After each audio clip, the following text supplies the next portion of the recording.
Hey Archie, you know what time it is? It's time for the Clockwork Soul Sorcerer, the Blurst.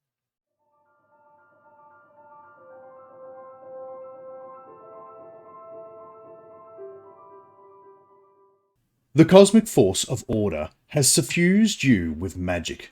That power arises from Mechanus, or a realm like it, being a plane of existence entirely shaped by clockwork efficiency. You, or someone from your lineage, might have become entangled in the machinations of the Modrons, the orderly beings who inhabit Mechanus. Perhaps your ancestor even took part in the Great Modron March. Whatever its origin, within you, the power of order can seem strange to others, but for you, it's part of a vast and glorious system. Your grandfather fucked a clock. Clockwork Magic. You do learn some additional spells like the other ones, and these can be substituted for either abjuration or transmutation spells from the Sorcerer, Warlock, or Wizard spell list at the same level. Pretty handy. The spells you get with this little baby is first level sorcerer. You get a alarm, which is obviously a horrible pun because we've now got the alarm clock sorcerer. Yeah. Protection from good and evil. Third level, we get aid and lesser restoration. Bit cooler. You can see stuff warping back. Fifth level, you get dispel magic and protection from energy. Yep. Whatever. Seventh level, you get freedom of movement, summon construct, which is actually a pretty cool one. I like that one. And ninth level, you get greater restoration and wall of force. I can see the theme they're going along here. You're trying to reset what other people have changed and put it back to the way it was. So we're dealing with fiction law, not science law. So I see where they're bringing us on there, which brings us into Restore Balance, the other thing you gain at first level. Your connection to the plane of absolute order allows you to equalize chaotic moments. When a creature you can see within 60 feet of you is about to roll a d20 with advantage or disadvantage, you can use your reaction to prevent the roll from being affected by advantage or disadvantage. You cancel. Back to a normal roll. You can use this feature a number of times equal to your proficiency bonus, and you regain all expended uses when you finish a long rest. Which is amazing, obviously. Like, if this is the only thing you're getting up to level 6, what an amazing ability. Like, picture this. Your friend with a crossbow is sitting at 85 feet from his enemy about to take a shot. And you can either use your reaction to use Restore Balance and remove the disadvantage, or use your reaction to go, "Oi, mate, move 5 feet closer so you no longer have disadvantage." It's missing a lot. And as I was saying, if you were to play the Lost Mine of Phandelver, this would be the only thing you would get. All the way, any low-level campaign, this is it. Proficiency bonus. So anywhere up to twice, there's the spell list, but anywhere up to twice a day, maybe 3 times towards the end of the campaign, you can change an advantage or disadvantage to a normal roll. This is one of those things that I feel a subclass falls over, being that it doesn't let you be your class right from the get-go. Like, it's very limited the amount of times you can do this, and it ain't that powerful a feature a lot of the time. There'll be a few instances, yeah. But yeah, a lot of the time, this ain't that great, and we're not off to a good start. Do you want to take us through the Bastion of Law at level 6, Mitch? Yeah, sorry, I was just glossing over all the other subclasses' awesome abilities they get at level 1. There you go, yeah. Bastion of Law at level 6, you can tap into the grand equation of existence, beautiful mind style, and imbue a creature with a shimmering shield of order, creating a ward for either up between 1 and 5 sorcery points. And basically, for each of those sorcery points, you can roll a d8 to reduce damage. So it's similar to what you get as an Abjuration Wizard at level 1, except you got to spend sorcery points and you can't replenish it. So, yeah, not that great. I feel it is a little lackluster too. It's also chaotic. Rolling dice isn't the plane of law. Taking the average or taking a set number should have been it. Potentially, for every sorcerer point you put in, it does your sorcerer level and damage reduction. I mean, this thing could have been a lot That would have better. been great. That would have been amazing. By the time you get to level 20, you drop 5 sorcery points on someone. 100 hit points. That now we're talking. That's an ability. But this once again feels a little lackluster. Trance of Order, 14th level Clockwork Soul feature. Alright, so you gain this ability to align your consciousness to the endless calculations of Mechanus. As a bonus action, you can enter a state for 1 minute. For the duration, attack rolls against you can't benefit from advantage, and whenever you make an attack roll, an ability check, or a saving throw, you can treat a roll of 9 or lower on a d20 as a 10. Once you've used this bonus action, you can't do it again until a long rest, or you spend 5 sorcery points to use it again. Alright, this is sounding a little better, but why the hell is a sorcerer up taking advantage? It means you've got you're flanking, or something bad is happening to you. Like, this is not somewhere for a sorcerer to be. And banking on abilities that only come in just in time to save your ass, as opposed to something you can use on the offensive. Like, once again, I don't rank this one overly highly. It'd be better on a fighter, but I don't think it's great for a Clockwork Soul Sorcerer. Yeah, and putting this in line with other classes that get to treat anything below a 9 as a 9 at all times for no cost. Or, a simple common item called the Clockwork Amulet, which allows you to treat any D20, full go rolling and treat anything as a 10. Those things you get for free in Adventures League. Yeah. So, trade them for your friends and just ignore this subclass completely. Take the theme of the subclass and play it in another class that actually gets good stats, and then just roll with the story. You can do that. Anyway, Clockwork Cavalcade. Mitch, you want to take us through the 18th level ability? This is the moneymaker. This is where it's kind of cool. You can imagine if it comes with this, especially if you like really describing your character's abilities. You summon spirits of order to expunge disorder around you. As an action, you summon the spirits in a 30-foot cube originating from you. The spirits look like modrons and other constructs of your choice. These spirits are intangible and invulnerable, and they create the following effects before vanishing. The spirits restore up to 100 hit points, divided as you choose among any number of creatures. That's right. Any damaged objects entirely within the cube are repaired instantly. Awesome. And every spell of 6th level or lower ends on creatures or objects of your choice in the cube. Once you use this action, you can't use it again till you finish a long rest, or unless you spend 7 sorcery points to use it again. Yes, you're right. 18th level. Love the imagery. Realistically, restoring 100 hit points could be clutch in the sense that you could have 4 people down and all of a sudden they back up with 33 and a third hit points each, or just take 1 for yourself. And yeah, I love it. I especially love the repairing damaged objects. This could be clutch in a campaign where you're protecting something. I really love scenarios where the DM, it's not just kill, kill, kill, or die. There's actually a tangible task that you have to complete. You have to protect this statue. You have to save the village, shrine from being destroyed by the attackers. This is amazing. Yeah, I too think this is what we're meant to be doing. We finally got there. It's restoring order back to the way things are meant to be, and that's what I think this is all about. So, leading straight into my likes and dislikes for this whole class is that I think this subclass misses out on giving you enough chance to do what you signed up to do, and not really hitting the mark either. It's doesn't seem like you're restoring balance enough. I like some of the spells. I think the restorations and things like that are putting things back to the way they should be. The repair, the A, all those sort of things are doing what the class promises to me. But I just don't think you get to do it enough, and that is a big sin. I want my sorcerer, Clockwork Sorcerer, feel different from my aberrant mind.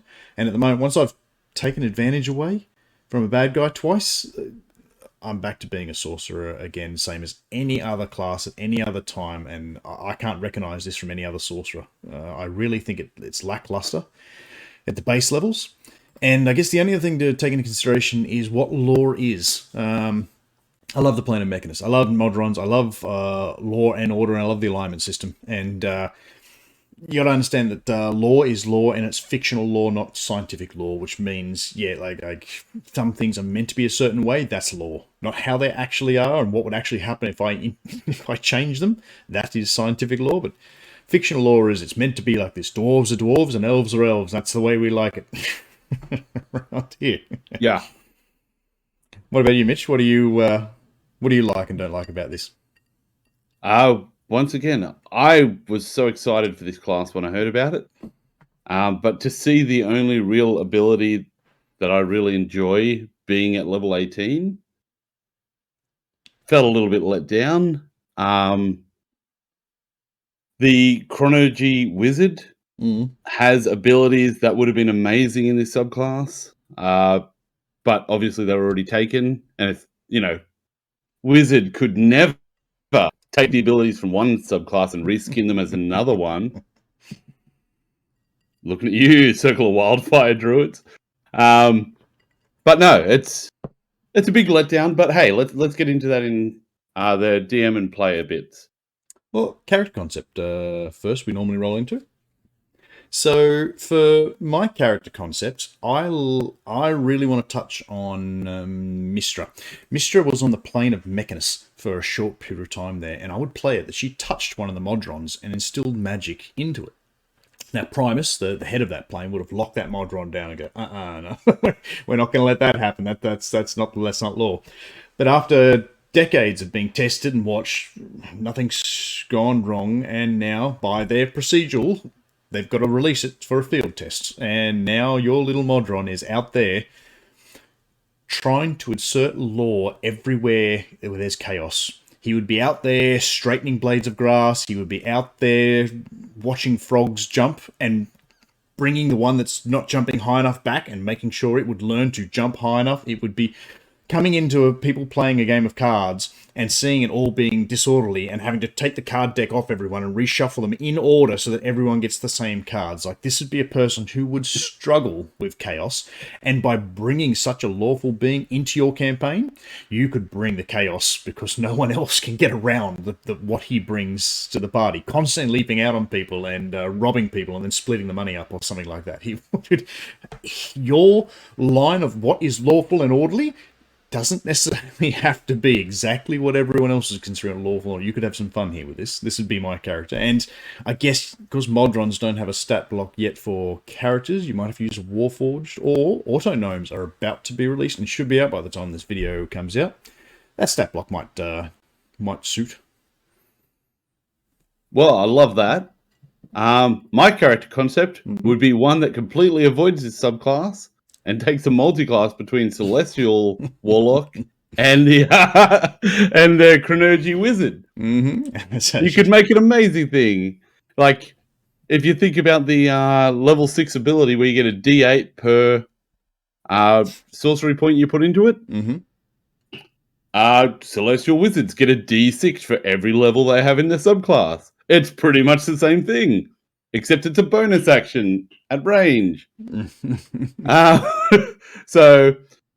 But realistically, I can't pass up the mother Clockwork Sorcerer using her level 18 ability on her, like, as an NPC before her sons head out into the world to tidy up their room.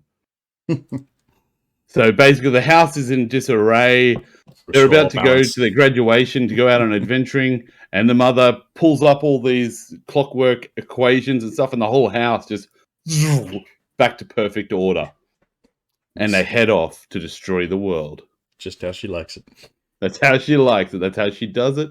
Player tips before we get into DMs? What do you reckon players should be aware of for this class?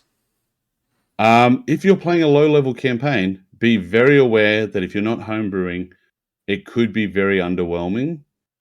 While other classes like rogues and monks get special abilities every level that make them feel special, you don't need any of that because you're very confident in your own ability to create meaning in your role play and roles. I've got a few spells. I have meta magic, I guess. The same as my last sorcerer. Yeah. Anything else on tips for PCs? I can't look past the Find Familiar spell, and the reason I was thinking Celestial Warlock is by taking Pact of the Chainkeeper sort of thing, you might be allowed to take a special little familiar, as in My Pet Modron. Sounds good. And could lead into a whole heap of shenanigans with a crazy Modron that is your familiar. So your suggestions for players who want to play this subclass are don't. Play something different. And No. Of course not. thing. I would never do that. That would be so... I'm saying take the Find Familiar spell either through a feat or multi-classing to allow you that little extra fun of having a pet Modron, because there is nothing cuter than Modrons. They're awesome. They are awesome. They're very awesome. For players, for me, it'd be once again settle on what is lore, what will be lore, and what is your lore for this, knowing what lore actually is. Like you're restoring balance. Someone got cut open. Well, it's what happens when a blade pierces skin. But your fictional lore is that thing shouldn't be broken. I'm going to restore it back to the way it was. That's what fictional lore is here in this, at least my best read of the subclass. So come up with exactly how that's going to work for you.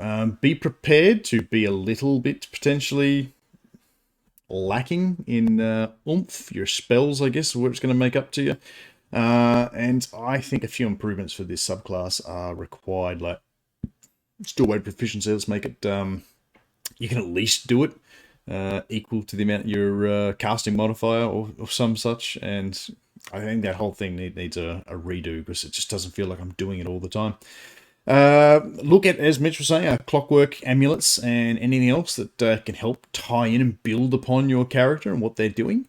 And the whole story behind this thing is what drew us in. We're like, oh my god, finally, Modrons and lore and things. Like, we can't wait. So lean heavily on the story play of this character and enjoy that, because the mechanics aren't there, really. They're not there. They're non-existent. Tips for a DM. What would you recommend if you're a DM and someone was playing this in your campaign? Homebrew. I'm going to change. Straight up homebrew. Buff them. Give them items. Items might be it. But honestly, I think this could be perfectly fine. Like I take the piss. I do like that feeling of progression where I get things, but that's because that's how my brain works. I like pokey machines. I like bright lights and shiny things. Like rewards. Dopamine hits. But for a DM to allow someone new to play this, it could lead to a really poor experience if they're not aware of what's going to happen as other people gain the ability to teleport through shadows and you basically just slowly become less horrible. Yeah. So low level campaigns might not be this subclass's best friend. And just a careful conversation about expectations could save a lot of grief. And really, homebrew. Yeah. Homebrew. I could see as a DM, make sure you understand what the plane of Mechanus Modrons are all about, because this is where this is being filtered through and focused through. Like previously, I've even talked about using intelligence for this sorcerer's casting ability, which I can see for some of the calculations would feel alright, but not necessarily, because it's focusing through units, through your charisma and spirit that you're able to do this. So wouldn't necessarily have to be an intelligence, but I'd throw that out there if they wanted to use it instead. I'd also consider, so I know what Mechanus is and the Modrons. I've considered intelligence and things like that. Maybe a little tweak, as we said. Or failing that, you can potentially pad out this one and weaker subclasses with something that makes them a little better. Give them a Modron sidekick and use the sidekick rules, or the Find Familiar, as Mitch was saying. And I would have Modrons even come in and check in on this person from time to time just to take reports and things like that. And while they're there, potentially an attack happens and they can use the Modron as well, or whatever level of Modron you're using in the game. So I want to tie the plane of law to this character to really bring it home as to what you are and give them those moments to... if the class is a bit weak, give them some other things to strengthen it back up again and give them their moment to shine that every player wants. Well, Mitch, have you got anything else to say before we wrap this thing up? I would really have liked it if that Bastion of Law was a more reactive, almost like a reactive armor you put on people. So it could sit there without you pumping sorcery points in them. And as they take damage, much like Iron Man's little tiny electrolyte, what type of armor is that? Nanobot things? Nanobot, like you could have this nanomodron armor that you could put on one of your friends.